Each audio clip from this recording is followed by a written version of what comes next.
The call came in at 2:47 in the morning. Sergeant First Class Dane Holloway was not supposed to be at the dispatch console. He had come in off a 12-hour shift 2 hours earlier, stopped to refill his thermos in the break room, and was still standing there when the overnight dispatcher, a young woman named Sandra who had been on the job 6 weeks, called out that she had something she didn't know what to do with. The line was open. A woman's voice, thin and reedy and very old, was repeating the same sentence over and over in a voice that didn't sound panicked so much as profoundly lost. She was asking for her son. She said his name was David.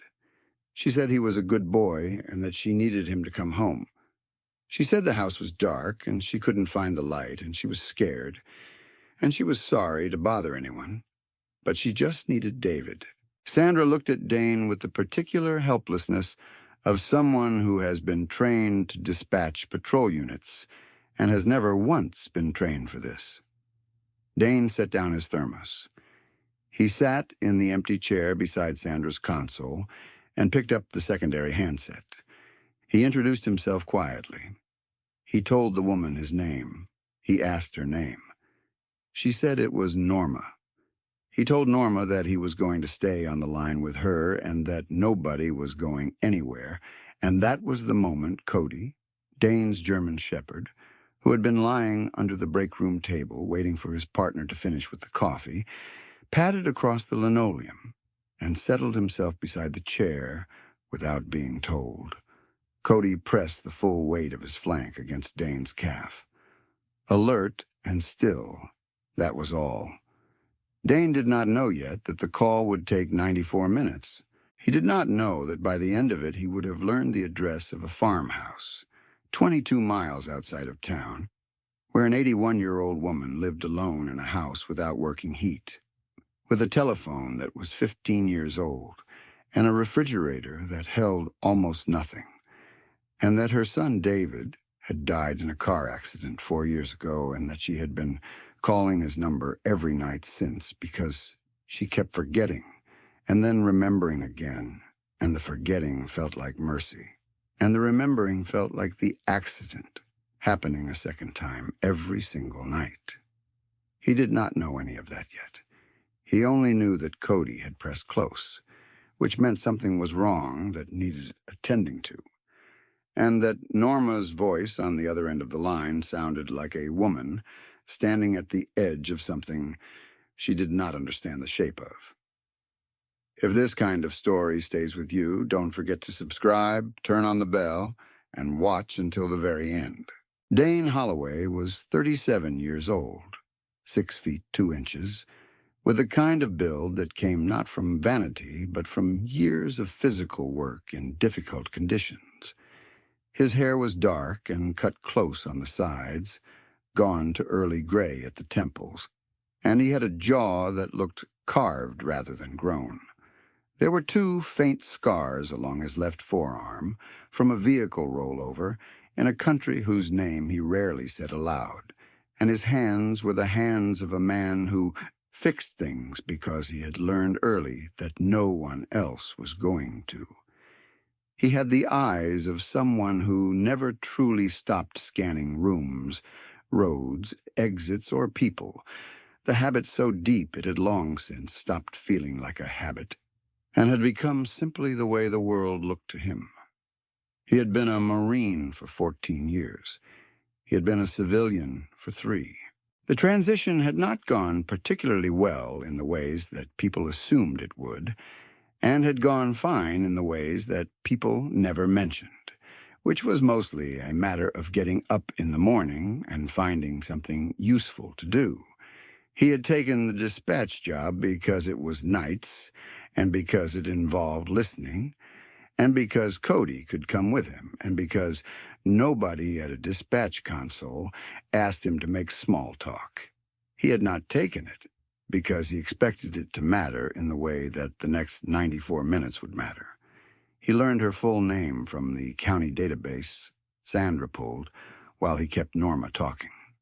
Norma Blaine Calloway, 81 years old, Route 7, The farmhouse at the end of a gravel road called Milford Lane, outside the town of Hester Creek, in a county that was mostly soybeans and river bottom and places people had left or were in the process of leaving.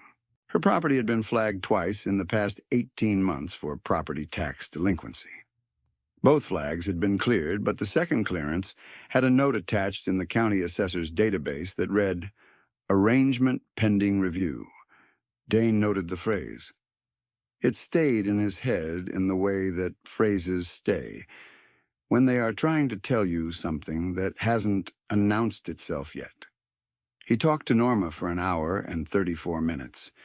He learned that she had grown up on that land. Her father had farmed it, and his father before him, and she had never lived anywhere else except for 2 years after her marriage, when she and her husband, Ray, had moved to a rental in town, and she had been quietly miserable every day until Ray had agreed to move back. She said the land felt like a body she wore, which was not a poetic thing, she said, just the truth of it. She said David had grown up there, and that he had wanted to be a mechanic and had been a very good one, and that he had a laugh that you could hear from the barn. She said she had planted a tree for him the spring after he died, a red maple near the fence line, and she sat with it sometimes and talked, which she knew sounded foolish. Dane said it didn't sound foolish. He asked if she had anyone who checked on her. There was a pause. She had a neighbor, she said. Emmett. He came by on Saturdays. Once a week, Dane thought. He asked about the heat. She said the furnace had gone out in November and that she'd been using the electric space heater in the bedroom. It was November 20th. The temperature outside Hester Creek that night was 28 degrees. He asked if she had enough food. Another pause. Longer.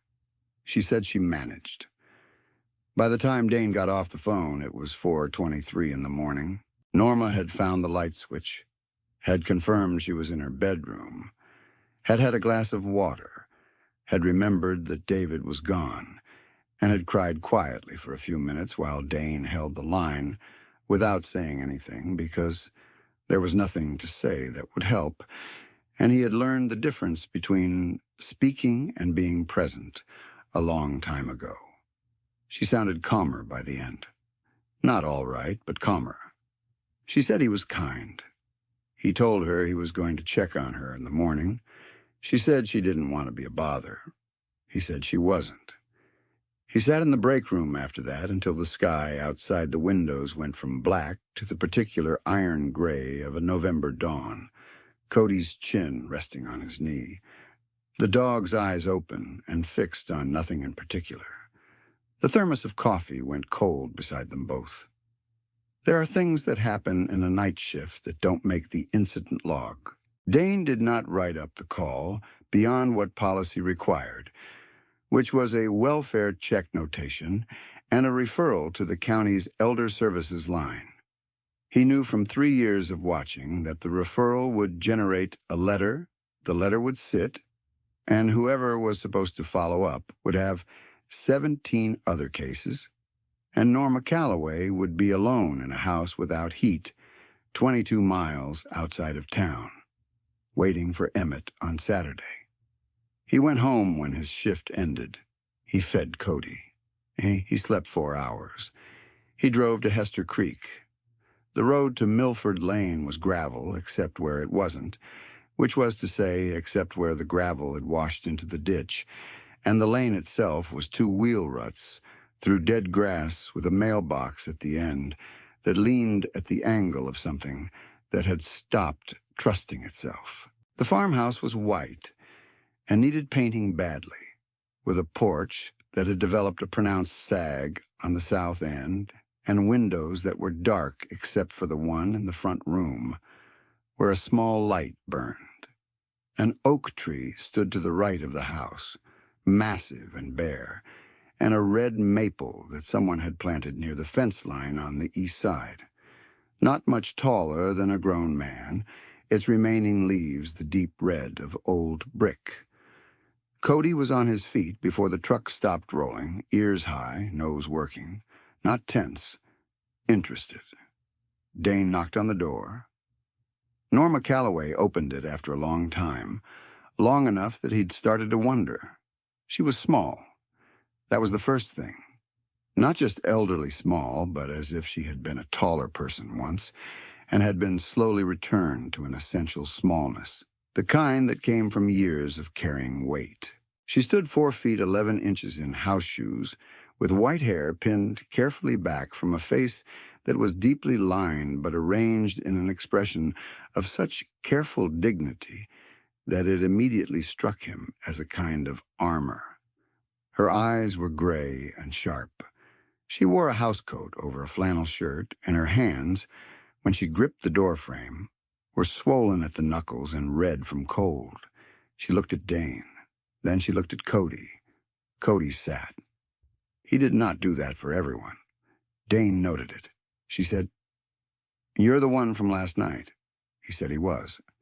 She looked at him for another moment and then stepped back from the doorway, which he understood to be an invitation. The inside of the house was clean in the way that people keep things clean when they have a great deal of pride and very little else to work with. The furniture was old and carefully maintained, the wood surfaces dusted, the curtains pressed. There were photographs on every wall and on the side table, and on the mantel above a fireplace that was clearly not in use. Mostly they were of a man Dane assumed was Ray, and of a younger man with a broad smile and grease on his shirt, who was obviously David, and of Norma herself at various ages, beginning from girlhood, and proceeding to a wedding photograph taken in front of this same house in what looked like the early 1960s. The space heater in the corner of the front room was a small, orange glowing thing that was doing almost nothing for the temperature, which was, inside the house, probably 45 degrees. Norma offered him coffee. He accepted because it would let her do something. She moved to the kitchen with a gait that was careful and slow, favoring her right knee, and while the water heated, she asked him how old his dog was. 7, he said. She said Ray had always wanted a dog, but that she'd been the holdout, and that she regretted it now. Cody had followed her to the kitchen doorway and stood there watching her move around the small space. He was not pressing or demanding, just present. When she turned and found him there, she did not startle.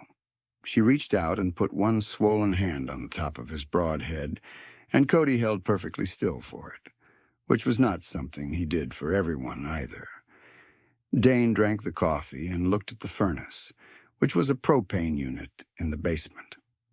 The igniter was failed and the thermocouple was cracked. Neither was a difficult fix if you had the parts. He asked if he could come back tomorrow. Norma looked at him as though she were trying to understand what kind of transaction this was. He said he wanted to fix the heat. She asked what he wanted for it. He said nothing. She was quiet for a moment. Then she said her son would have liked him. That hit him harder than he expected. He drove back to town and went to the hardware supply on Route 9 and bought the parts for the furnace and an additional space heater and 2 bags of groceries that leaned toward practical rather than charitable, things like flour and dried beans and rice and coffee and a good block of cheddar and a pie tin because she had one on the shelf and it was empty. He did this without making a great deal of it in his own mind. He had been trained to assess needs and respond to them, and he was doing that. He told himself that was what he was doing. He came back the next morning and fixed the furnace in 40 minutes. Norma sat in the kitchen and pretended to read a magazine while he worked, and Cody settled himself on the kitchen floor with his chin on his paws, watching her the way he watched people he had decided were all right. When the furnace kicked on and the registers began to breathe warmth into the old house, she stood up and touched the nearest one with both hands and closed her eyes. She did not make a sound. He did not look at her while she did it. He was packing his tools when she set a plate in front of him. 2 pieces of pie made from dried apple with cinnamon, from a recipe she had learned, she said, from her own grandmother, which meant the recipe was somewhere over 100 years old. He sat at the kitchen table and ate it. Cody was given the heel of a loaf of bread that Norma offered with the air of a woman doing something she had been wanting to do for a while. He came back Saturday with the intention of fixing the porch. He had not fully decided this on the drive over. He had brought lumber in the truck bed because the porch needed lumber, and he had brought Cody because Cody went everywhere with him. And somewhere between his driveway and Milford Lane, he stopped explaining it to himself. Emmett was already there when he arrived. Emmett Doyle was 68 years old, stout and wide through the chest, with a white mustache and the permanent squint of a man who had spent decades looking at things that needed doing. He drove a truck that was older than Dane's and had hand tools in the bed that suggested he had come with the same idea. He looked at Dane, then at the lumber in the truck bed, then back at Dane with the expression of a man reviewing a situation he had not expected. He said, "You the one who fixed the furnace?" Dane said he was. Emmett nodded as if this settled something. He said Norma had sounded better on the phone this week than she had in a year. He said that as plain fact, not as warmth. But it was warmth. They fixed the porch together. They didn't speak much while they worked. Cody walked the perimeter of the yard in widening circles, nose down, methodical, and then came back and settled near the red maple by the fence line and sat there in the thin November sun with his ears forward. Emmett watched the dog. "He picks a spot," Emmett said. "He usually knows something about the spot," Dane said. Emmett chewed on this without comment. Norma brought them both soup at noon, carrying the pot to the porch railing and ladling it into cups, and watched the work with her hands wrapped around her own cup, and an expression on her face that Dane didn't examine closely because it felt like something private.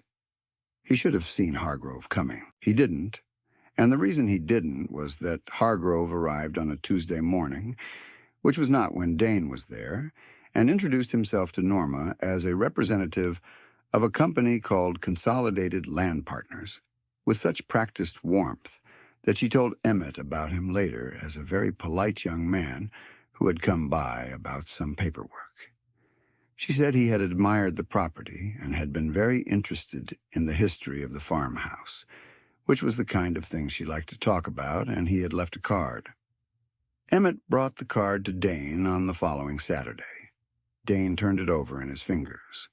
Matte black, thick stock, the kind of card that was designed to communicate solidity and permanence. The name on it was Gareth Hale. The title was Regional Acquisitions Director. Consolidated Land Partners was listed at an address in a city 200 miles east. He set the card on the workbench. "She tell him anything?" he asked. "She told him everything," Emmett said, which was not said critically. It was said like a man who had thought about it. "She's 81, and she lives alone, and someone came to the door and was kind to her. She told him the whole history. When Ray built which wall, what they grew, what the land borders. Probably told him about the maple tree." Cody moved first. He had been lying by the door, and now he stood. And the particular quality of his standing was not alert in the way that meant interest. It was alert in the way that meant something was wrong that needed attention. Dane looked at the card again. He knew the name of the company by the end of the following day. He knew it because he looked it up, and because looking things up was one of the things he had learned to do in 14 years of service, and because the name resolved quickly into a pattern that he had seen in other forms in other places. Consolidated Land Partners was a land accumulation company with properties in 9 states. It bought distressed rural parcels, typically from elderly owners or from estates in probate, typically at values significantly below market, typically after a period of friendly contact during which the company's representatives had been, as Norma said, very polite. It had been involved in 4 civil suits in the past 6 years, 2 of which had settled quietly and 2 of which were still pending in courts 200 miles away.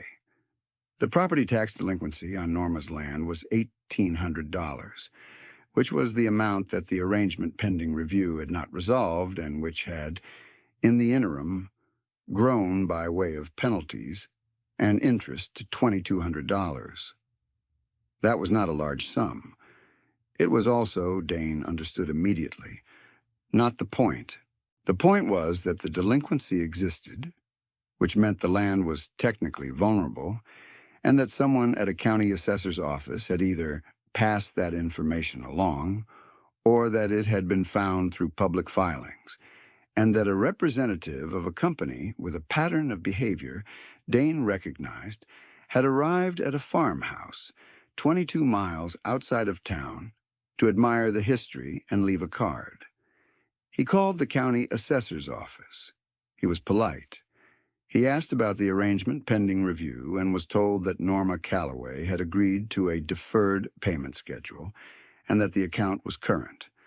He asked when the agreement had been signed. The woman on the phone checked. She said 3 weeks ago. He asked who had facilitated the agreement. She said it had been brought to the office by a third-party representative on behalf of the property owner. She said the representative's name was Gareth Hale. There it was. He drove out to Milford Lane that afternoon and sat at the kitchen table and asked Norma, carefully and without alarming her, if she had signed any papers recently. Cody was beside her chair, and she had her hand in his fur the way she did now, the hand moving slowly. The contact, something she had stopped pretending she wasn't relying on. She thought for a moment. She said a man had come and helped her with some county paperwork about the taxes, and that she had signed some forms, and that he had been very helpful. Dane asked if he could see the forms. She brought them from the tin box on the closet shelf where she kept important documents. She spread them on the table and smoothed each one with her swollen hands. He read them.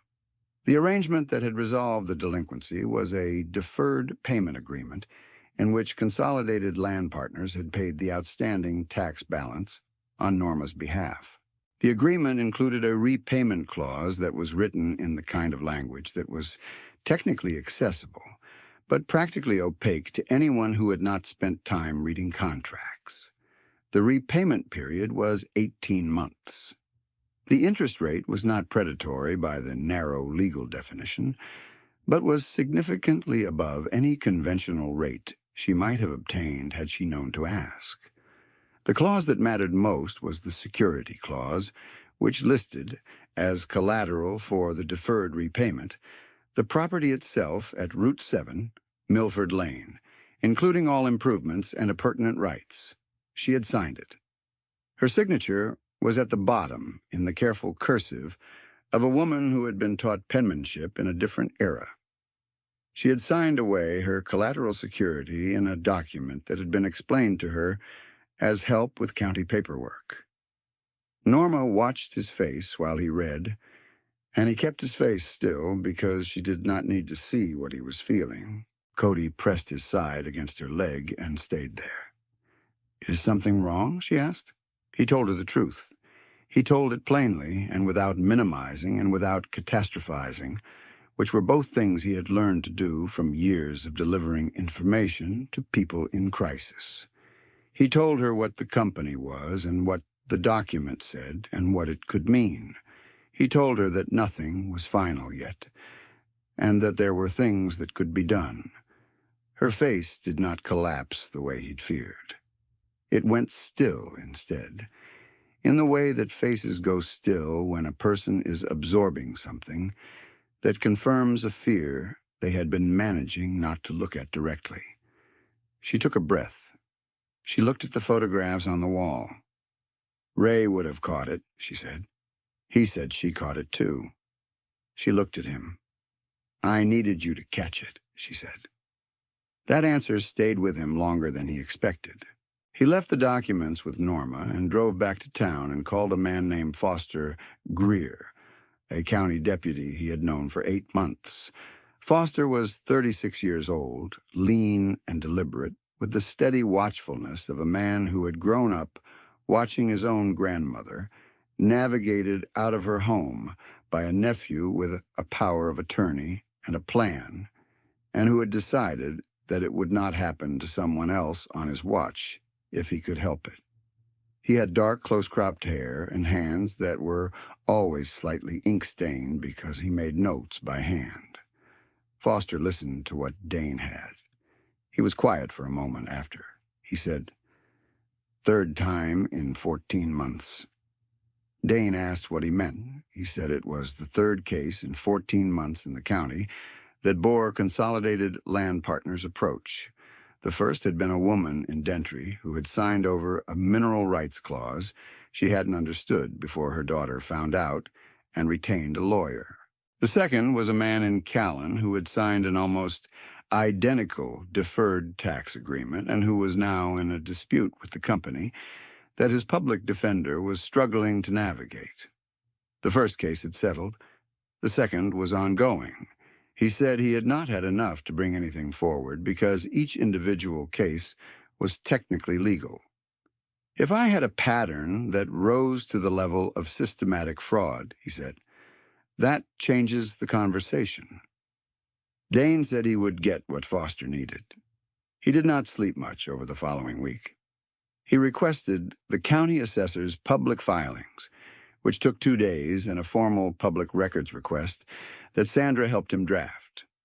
He drove to the county seat and reviewed the deed records at the clerk's office, where a woman named Jan, who wore reading glasses on a chain, walked him through the filing system. He found the 2 prior agreements matching the pattern Foster had described. He found a third agreement he had not known about.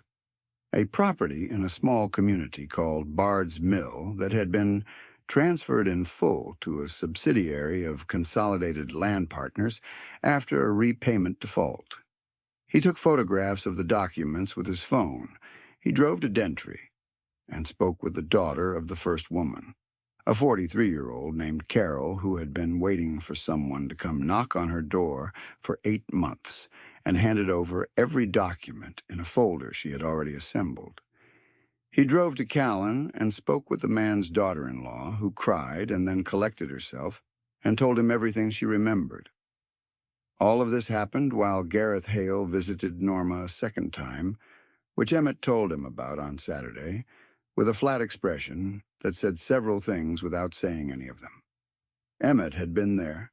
Hale had arrived in a black SUV that was wrong for Milford Lane, the way dress shoes are wrong for mud.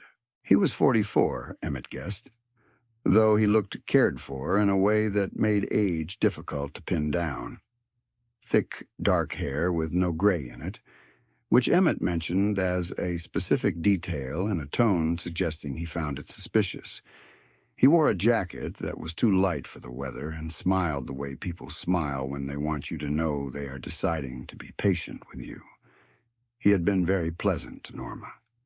He had asked about the repayment and noted gently that the first payment would be coming due in 12 weeks, and that he wanted to make sure she understood all her options.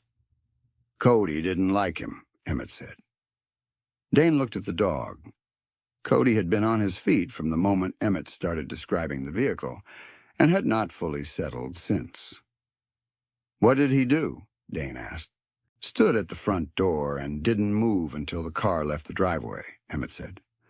"Norma tried to get him to come away, and he just looked at her. Polite, but not moving." That was the moment Dane knew they did not have 12 weeks. They had considerably less. He called Foster that evening and laid out what he had. 3 matching deferred tax agreements in 14 months in the same county. 1 completed transfer, 1 ongoing dispute, 1 in its initial payment phase, the one belonging to Norma Calloway, a regional acquisitions director who had cultivated relationships with elderly landowners before presenting documents. a pattern of using third-party county facilitation to legitimize agreements that the landowners had not understood. Foster listened. He said he needed the documentation in physical form.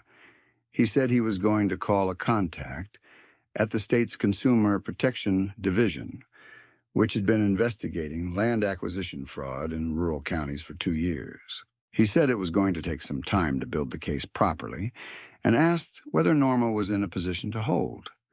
Dane said he would make sure she was. He drove to the bank on Thursday. He had a savings account he had been adding to without much specific purpose for 3 years, money unspent because he had not wanted to buy a house or commit to a place. He looked at the balance and thought about the payment coming due on Norma's agreement. He paid the tax balance in full from his own account, through the county assessor's office. He brought Jan, the filing clerk, with him as a witness. Jan had been quietly appalled by what he had found in those records and expressed it through painstaking thoroughness and extra copies of everything. The payment extinguished the deferred agreement because the underlying obligation had been resolved, which meant the security clause became moot, and the land, as a technical matter, was no longer encumbered. Jan walked him through the paperwork line by line. He did not tell Norma what he had paid. He told her only that the arrangement had been resolved and that her land was clear. She looked at him for a long time. She said, "Tell me the truth," he told her. The expression that crossed her face was not the one he had expected. It was not gratitude exactly, or it was not only that. It was something older and more specific, the expression of a woman who has been fought for and who is trying to decide whether she is allowed to need that. She said, "Ray fought for it. David would have fought for it. I can't take this from you." He said it was already done, and that she could pay him back whenever she felt like it, and that there was no interest on it, and that she could take as long as she wanted. She was quiet. Then she said, "You've been alone a long time, haven't you?" It was not a question. He did not answer it. But he felt the pressure in his chest tighten, in the particular way it did when someone said the thing he had been avoiding looking at. December arrived on the back of a wind that bent the oak tree sideways and drove the temperature to single digits by the second week. Dane was at the farmhouse on a Saturday when the first real snow came, heavy and horizontal and without apology. He was stacking wood on the porch that he and Emmett had cut from dead elm on the back of the property. And he stacked through the snow. And when he went inside, Norma had made soup, and Emmett had arrived through the back door with his boots still on, tracking snow across the kitchen floor in a way that Norma scolded him for with the ease of a woman who had done exactly this many times before.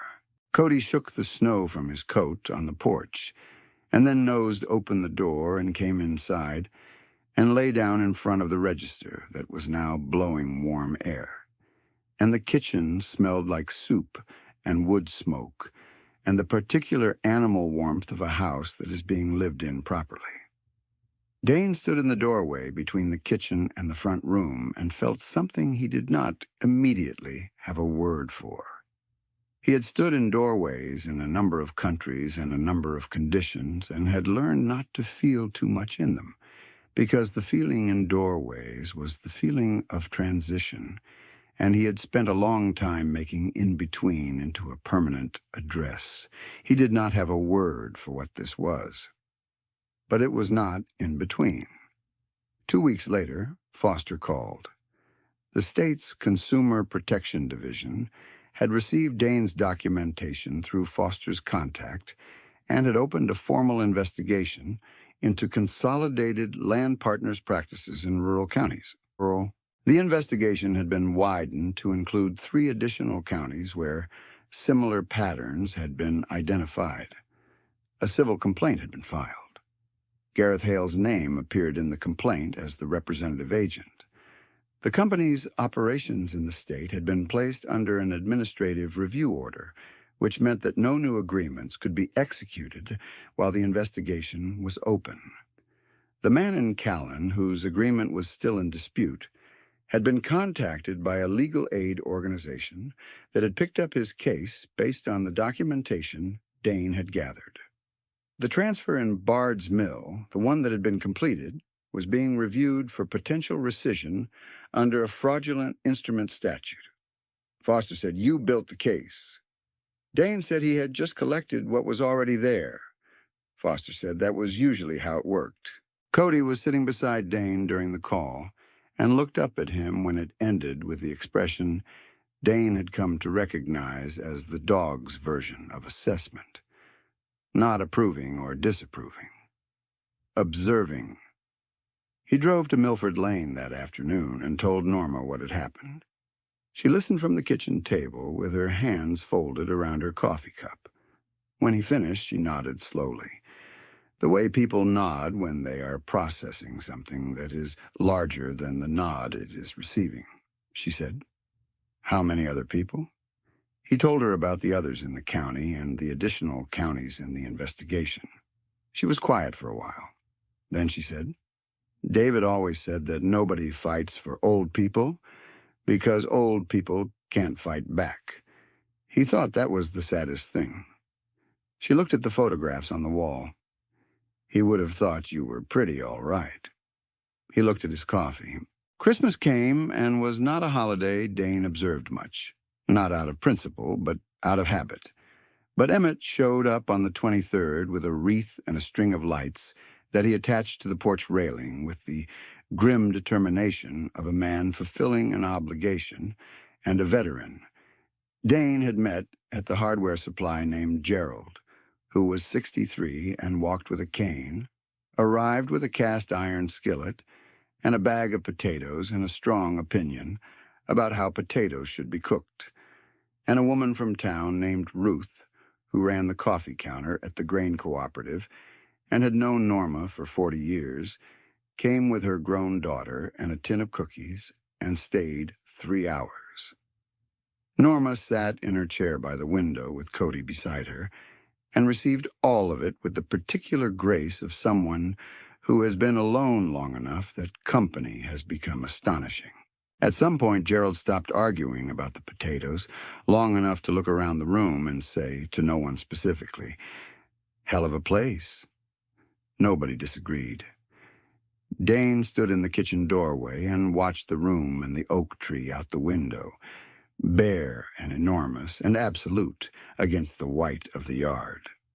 He thought about the red maple by the fence line, invisible now under snow, but still there, still reaching, planted for someone who wasn't there to see it. He thought about the call that had come in at 2:47 in the morning, the thin voice asking for a son who was gone, and the question of what you do when you are the one who answers. He thought he was beginning to understand the answer. He went back out to the porch and stood with his hands on the railing and looked at the lane, and the mailbox at the end of it, and the bare fields beyond, and the low gray sky above all of it. And Cody came out after him and sat beside him with his ears up, and his nose moving in the cold air, reading the wind the way he always did, and neither of them felt any urgency to be anywhere else. In January, Norma asked him if he wanted to use the back bedroom. He was running a pipe fitting under the kitchen sink at the time, and she said it from the doorway without preface and with the precision of a woman who had thought about the timing. He looked up at her. She said the room had good southern light and that it wasn't being used and that it was cold to drive 22 miles home after dark in January. He said he would think about it. He thought about it for 4 days. He moved in on a Saturday with 2 bags and Cody's bed and a toolbox that had been living in his truck long enough to constitute a permanent resident.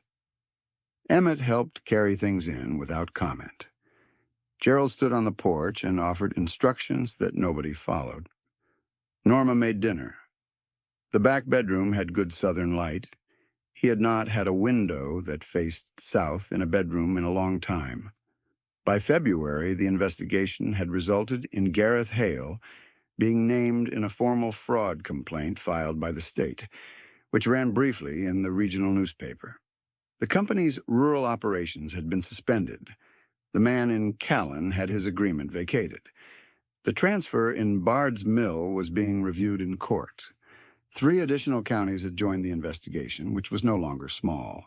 Dane read the article at the kitchen table on a morning when the snow was falling soft and straight down and the furnace was running steady, and Norma was moving in the kitchen making the coffee they had together every morning now, without either of them having decided to make it a tradition. Cody was by the back door where he had started going in the mornings to look out at the yard and the back fields and the maple tree visible from that angle, bare and patient in the snow.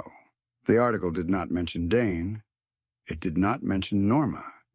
It mentioned the investigation and the formal complaint. That was right. That was how it was supposed to work. He folded the paper. Norma set 2 cups on the table and sat across from him and looked out the window at the snow. "Emmett's coming Saturday," she said. "I'll have the east fence ready by then," he said. She nodded. She picked up her cup. After a while, she said, "You know what I thought that first morning you knocked on the door? When you were standing there with that dog?" He waited. She said, "I thought, that's a man who's been lost for a while. And then I thought, well, he came to the right place." He looked at the window. Snow on the oak tree. Snow on the red maple by the fence. Warm light from the kitchen reflected in the glass, and beyond it the gray morning full of nothing threatening, nothing moving, just the land and the cold and the falling white and everything that was still here. Cody got up from the back door and came to the table and put his chin on the edge of it between their 2 cups and looked at the Norma. She put her hand on his head. They sat like that until the coffee was done. If you have known someone who answered when they did not have to, who stayed when leaving was easier, who found a home in the act of showing up for someone else, then you know the shape of what Dane Holloway found on Milford Lane that winter. Some people carry the instinct to protect so deep in their bones that they cannot stop answering, no matter the hour, no matter the cost. And some people, after years of being alone in the way that is not about solitude, but about distance, finally find themselves in a kitchen that smells like coffee and pie and the particular warmth of a life being lived alongside another, and they realize the call they have been waiting to answer has been waiting just as long for them. May you know someone who does not hang up. May you find the door that opens when you knock. May God bless you, keep you near the ones who matter, and bring you home at last to the place that has always been yours.